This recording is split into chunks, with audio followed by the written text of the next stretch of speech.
Welcome to Comprehensive English Notes.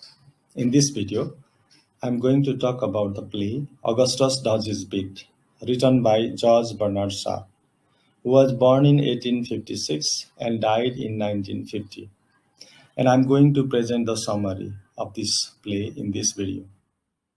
Augustus Does His Bit, which was written in 1916, is a comic play about a foolishly idealistic aristocrat who is deceived by a spy woman during the war between Britain and Germany.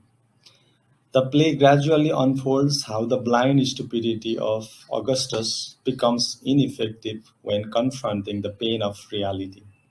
It is a farce, that is, a light dramatic composition marked by broadly satirical comedy and improbable plot.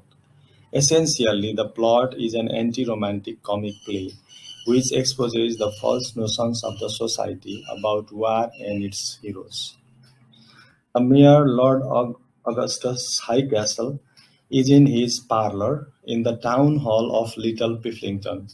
He is 45 but looks very young. He is sitting at a writing table with his feet on it and is reading a newspaper. There enters an elderly looking clerk, Mr. Horatio Floyd Bemis, who is 57 without wearing his uniform. He is the secretary. He is angry because he has felt injustice in the payment he has got in comparison to a young clerk. He doesn't show any respect for the mayor in his behavior and his speech. Therefore, the mayor is angry with him. The mayor, who is attired in the army uniform of the colonel, has recently announced for recruitment in the army, but nobody has joined, so he is furious at the citizens. The secretary says Englishmen are good at fighting only at clubs on Saturday night, not the Germans. The mayor has given war orders to the citizens on behalf of the government. The picture gallery, the museum, the theaters, and every other means of pleasure have been shut down. The secretary reports that the mayor won't have rolls for his breakfast anymore because the baker has been dismissed for being a German. The Englishman who could replace him was found to be spying for the Germans and was executed. The secretary says that there are men who are ready to shell their motherland. The mayor is extremely irritated hearing that. The mayor is not concerned about anything else rather than war and arms. He has no worry about high infant death rate. He says everything else should be economized for money to conduct war and supply the ammunition. The clerk wants promotion, an increase in his salary by double, but the mayor rejects it. When he threatens the clerk to charge him, the clerk goes out. After a while, a person called Blulu phones him and informs that Lady Popham, whom he calls Lucy, his beloved with whom he has been engaged, is a spy for the Germans. He replies that he is not a fool. Meanwhile, the clerk enters the room again and he cuts the phone. The clerk informs him that a beautiful lady wants to see him. After a little hustle, he is ready to see her. Before the lady enters, he combs his mustache. When the clerk brings the lady, he receives her very politely.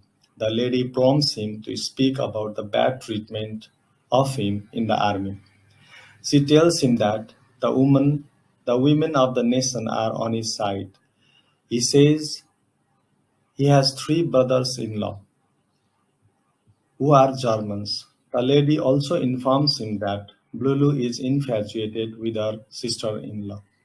The lady informs Augustus that the spy lady will do anything for stealing the secret. Actually, she is trying to get the secret about the guns from him. Augustus says that the Germans are no better than the English about the possession of the gun and warfare. He unknowingly reveals that being at war is advantageous for a politician because there is no responsibility toward the parliament or people's representatives. The war also creates many vacancies in different posts. Meanwhile, the clerk enters and informs Augustus that he has been promoted and transferred to another position, which angers Augustus. The clerk says that he is there with the paper that Augustus had left on the coffee room breakfast table that morning. The lady immediately snatches the paper and the envelope from the clerk's hands. She takes out an envelope from her bag and puts the letter into it. Then she whispers in Augustus' ears to chase the clerk away. Augustus seizes the clerk and rushes him through the door. As the lady is alone in the room, she snatches a sheet of official paper from the stationery rack, folds it the same way as the list so that they look exactly alike, and puts the list into her wallet before substituting the facsimile for it. Augustus returns and closes the door before coming to the lady. She hands him an envelope with the same document in it. When he is ready to show her the list, she holds his hand and tells him that it's not necessary. After a while, she says goodbye to Augustus and goes out. Augustus returns to his writing table and looks himself in the mirror.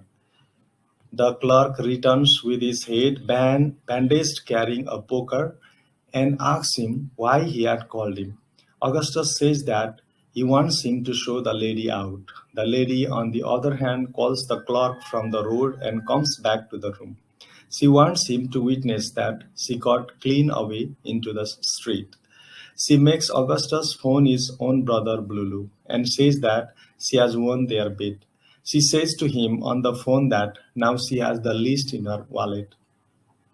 But Augustus is shocked to hear it and says that the list in his own pocket.